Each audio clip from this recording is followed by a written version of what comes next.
10일 음악. 구세군 음악의 발전은 창립자 덕택이다.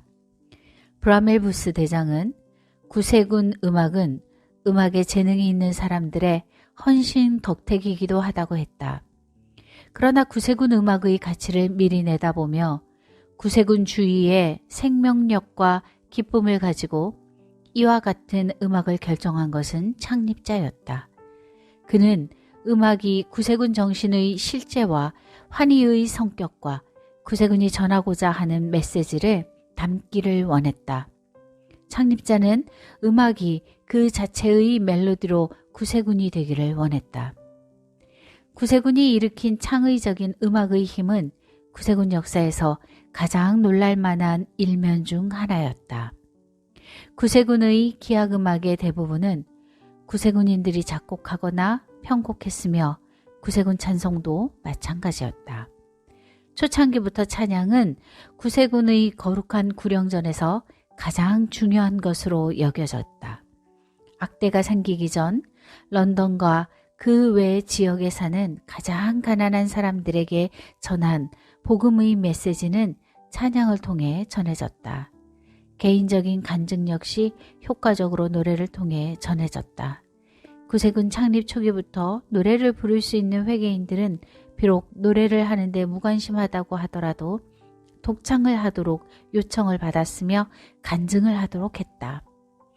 1878년 솔즈버리 거리에서 처음으로 구세군인들이 모습을 드러냈으며 폭도들에 의해 많은 어려움을 겪었다.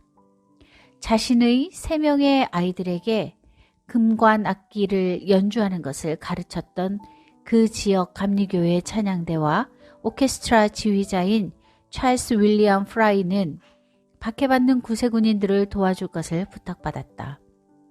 4명으로 악대를 구성하여 프라이는 구세군과 함께 박해를 받는 자리에 동참했다. 창립자는 프라이 가족에 대한 이야기를 듣고 프라이에게 그가 경영하던 건축업을 정산하고 구세군에서 전임 사역을 하라고 제안했다. 프라이 가족은 윌리엄 부스를 도왔을 뿐만 아니라 또한 여러 가지 지역을 순회했으며 가는 곳마다 큰 호응을 얻었다. 그들이 가는 곳마다 각 지역에도 악대를 창설해야겠다는 자극을 주었다. 병사들은 그들 가운데 음악적인 재능이 있는 사람들을 발굴하기 시작했으며 때로는 전당포 혹은 중고악기점에서 악기를 구입했다.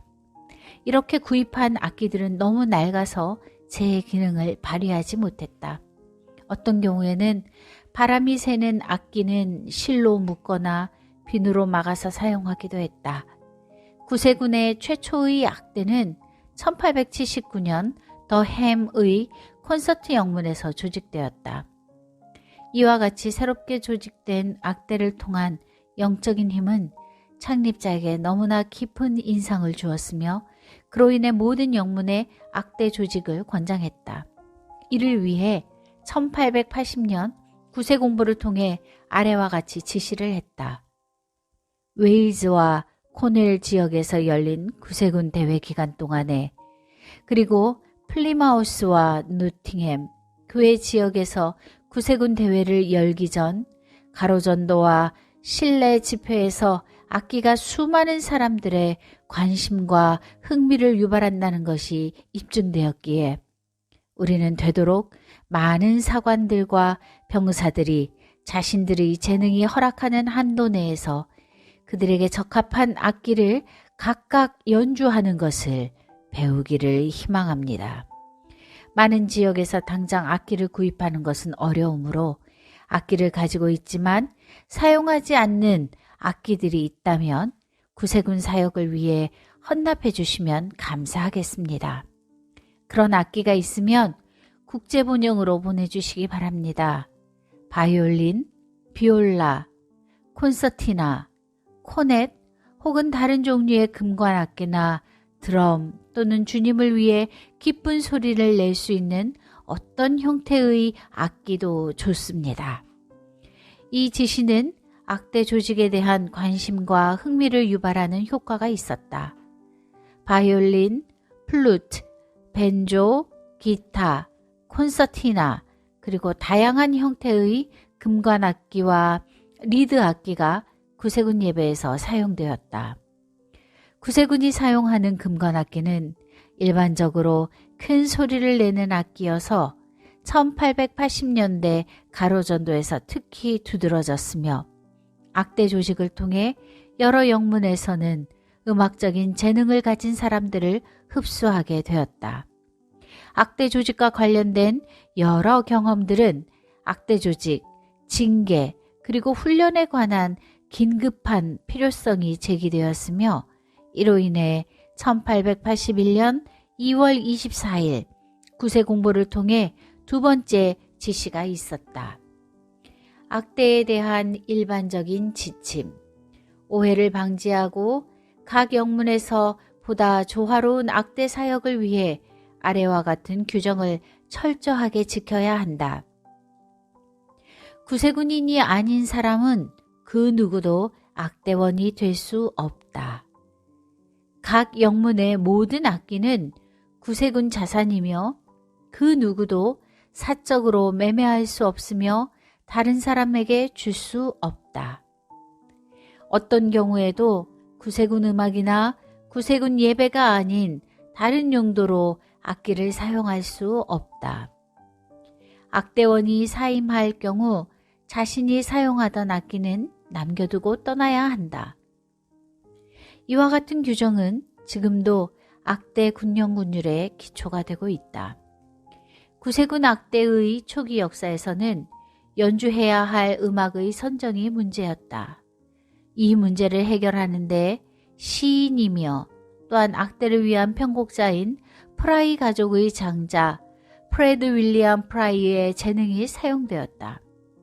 그러나 보급해야 할 곡들이 너무 많았기 때문에 다른 궁극의 음악가들은 자신들의 악대를 위한 악보를 준비했다. 그러나 대부분의 악대는 연주할 곡들을 외부 출판사로부터 구입했다. 악대들이 함께 연주를 하게 될 때에는 각 악대마다 다른 악곡을 사용했기 때문에 구세군의 음악축제와 같은 대규모의 연합 연주는 불가능했다. 그래서 1883년 음악부가 생기게 되었다. 1882년 리젠트 홀에서 회심한 무신론을 가르쳤던 리차드 슬래터는 전문적인 음악가였으며 그가 이와 같은 새로운 음악부의 선구자로 거룩한 사명을 띠고 임명되었다. 그는 악보 번호 500번부터 600번과 악대 연주곡 400번부터 500번을 출판했다. 프레드 프라이 악대장과 헨리 힐이 그의 보조 사역자로 임명되었다. 후에 이 세 사람 모두 구세군 사관들이 되었다. 1884년 사관학교에서 찬양, 말씀 선포, 기도를 위한 모임으로 알려진 찬양단이 조직되었으며 전국을 순회하며 공연을 했다. 그들이 부르는 찬양과 가사는 음악부에서 공급되었으며 공연이 끝난 후 클랩톤에 있는 콩그레스 홀에 보관했다. 이 찬양단은 오늘날 노래선교단의 모체로 여겨졌다. 비록 창립자는 합창보다 독창을 선호한 것은 첫 번째 노래선교단이 공식적으로 인정을 받았던 1898년까지 지속되었을 것을 의미한다. 그러나 새로운 노래를 위해 노래선교단의 필요성이 영국 전역의 영문에서 제기되었으며 이와 같은 노래선교단의 효과가 너무나 크게 인정을 받으므로 악보를 인쇄해서 1페니에 판매했다. 이렇게 해서 구세군의 첫 성악곡이 출판되었다. 지금까지는 새로운 구세군 악보가 구세공보에 소개되었지만 소개된 곡들은 항상 세속적인 곡조에 신앙적인 가사를 붙인 것들이었다. 좀 더 영구적인 찬송가에 관해서 염려해 오면서 구세군은 처음으로 감리교의 유산에 관해 폭넓게 주목했다. 기독교 선교회는 창립자가 선곡했고 후에는 구세군 음악으로 알려지게 된 악보와 함께 매우 유용한 부흥에 관한 찬양과 찬송을 보유하고 있었다. 1884년에 발행된 제2권은 악보와 함께 구세군 찬송가의 원형을 갖춘 가장 최초의 중요한 출판물이었으며 그 찬송가에 수록된 몇몇 곡조는 일반인들에게도 인기가 있었다. 음악부가 즉각적으로 직면하게 된 가장 중요한 임무 중 하나는 최초의 악대를 위한 악보집을 준비하는 것이었다. 이를 위해 구세군 집회에서 가장 인기가 있고 일반인들에게도 잘 알려진 88곡의 악대를 위한 악보집과 찬양대를 위해서도 함께 사용할 수 있는 악보집 출판을 준비하게 되었다. 이 악보집이 1884년 출판되었으며 출판 즉시 엄청나게 판매되었다. 그 해 말에 음악부는 악대를 위한 잡지 1호부터 4호를 발행했다. 그 후 결과에 대한 약간의 의구심이 있었으므로 1885년 5월 구세 공보를 통해 이후부터 구세군 악대는 반드시 구세군이 출판한 악보를 사용해야 한다는 지침을 내렸다. 1885년에는 독창곡과 함께 구세군의 독자적인 찬양을 모은 구세군 찬양대가 발행되었으며 같은 해 400곡의 합창곡을 작곡하여 출판했다. 1886년 열린 구세군 국제대회 기간 동안 구세군의 독창적인 음악은 큰 자극을 주었다. 이제 전 세계 구세군인들에게 월간지를 보급하기에 충분할 만한 독창적인 가사와 함께 악보를 모으는 것을 전망하게 되었다. 그래서 음악가 구세군인이 발행되었으며 이를 통해 사람들에게 복음의 메시지를 전하는 데 도움을 주었다. 악대와 찬양대 그리고 독창자들에 의해서 사용되는 구세군 음악을 선정하고 관리하기 위해 1896년 음악회의가 제정되었다. 규모가 있는 모든 군국들은 자체적인 군국음악위원회를 운영하고 있다. 다양한 형태의 구세군 집회를 위해 그리고 보다 자유롭고 폭넓게 구세군 찬송을 선곡할 수 있도록 하기 위해 1897년 창립자는 악대와 피아노 반주를 위해 악보집과 병행하여 구세군 찬송가를 발행하기로 결정했다. 창립자의 지시로 위원회의 담당 사관들은 2500곡의 찬송가 중에서 구세군 찬송가에 포함시키기 위해 선곡을 했으며 그렇게 선곡되어 발행한 구세군 찬송가는 1899년 6월까지 판매되었다. 그때까지 구세군 찬송가는 영어권 군국에서 사용되었으며 1930년, 1953년, 1986년 세 차례 개정되었다.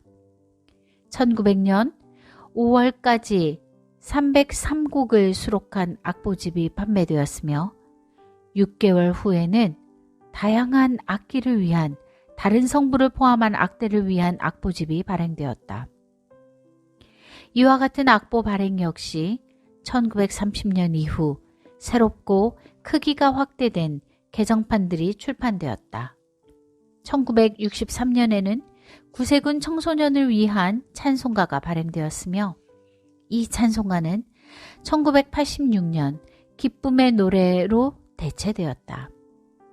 1887년 음악부는 크기가 작은 악보와 구세군에서 악대에서 사용하는 각기 다른 악기를 배우기 위한 악보를 발행하여 1891년까지 판매했다.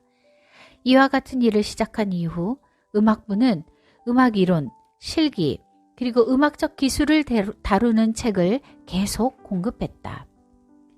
1899년 사람들의 구원을 위해 악대가 지니고 있는 엄청난 가능성과 유익성에 대해 민감하게 인식한 브라멜 부스 참모총장은 크랩톤에서 악대원 회의를 개최했다. 이와 같은 회의는 정기적인 모임이 되었으며 너무 많은 악대원들이 참석하기를 희망했기 때문에 몇 개의 다른 곳에서도 모임을 가져야만 했다. 이를 계기로 연합악대 축제가 만들어지게 되었다. 악대장과 찬양대 지휘자를 위한 회의는 그 이후에 개최되었다. 1921년 미국 동군국은 구세군에서 최초로 청소년 음악 캠프를 개최했다. 이 음악 캠프는 1935년에 비로소 미국 구세군의 연례 청소년 프로그램으로 정착하게 되었다. 영국에서는 이와 같은 음악 캠프가 1947년부터 운영되기 시작했다. 현재 구세군 음악 캠프는 전 세계 구세군에서 정기적으로 운영되고 있다.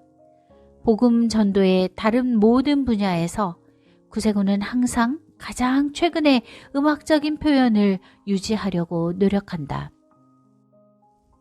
1960년대에는 조이 스트링스가 현대 대중적인 음악 스타일을 구세군이 사용하기 위해 도입했으며 이후 30년 동안 사용되었다. 조이 웹 사관은 이와 같은 음악 사역을 권장하고 발전시키기 위해 전생애를 바쳤다. 1968년에는 가완스 라슨 뮤지컬이 처음으로 소개되었다. 이 뮤지컬의 가사와 멜로디는 신선하고 생동감이 있었으며 다시 한번 구세군의 초기 음악에 담긴 정신을 재현해 내었다.